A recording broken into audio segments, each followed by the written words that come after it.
Bharti Airtel chairman Sunil Mittal has stressed on the need for a hike in telecom tariff, labeling current rates as unsustainable. He said that the telecom market and regulator will have to be on the same page before Airtel can implement a tariff hike, and added that the company had taken a clear stance on the issue of tariffs and is of the view that a hike is necessary.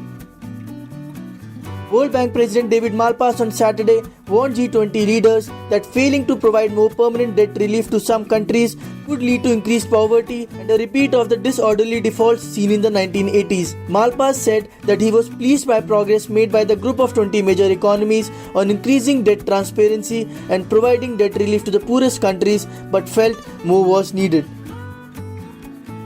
Byju's reportedly raised $500 million in a fresh funding round from private equity players BlackRock and T. Rowe Price, which elevated the online education startup's valuation to $12 billion. The investment raised more than $2.3 billion from its investors in 18 funding rounds so far. The Bengaluru-based edtech firm saw a substantial rise in its valuation due to the ongoing pandemic, adding over 25 million new students to its platform.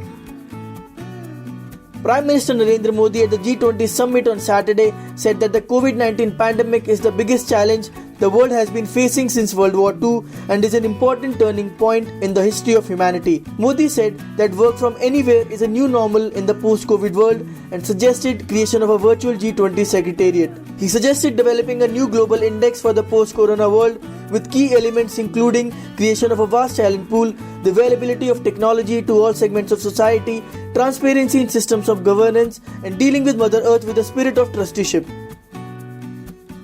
State-owned lender Union Bank of India on Sunday said that its board will meet next week to consider raising equity capital through various modes. The modes include further public offering, rights issues, private placements, preferential allotment to the Government of India, among others. The public sector lender, however, did not disclose the amount of capital it intends to raise.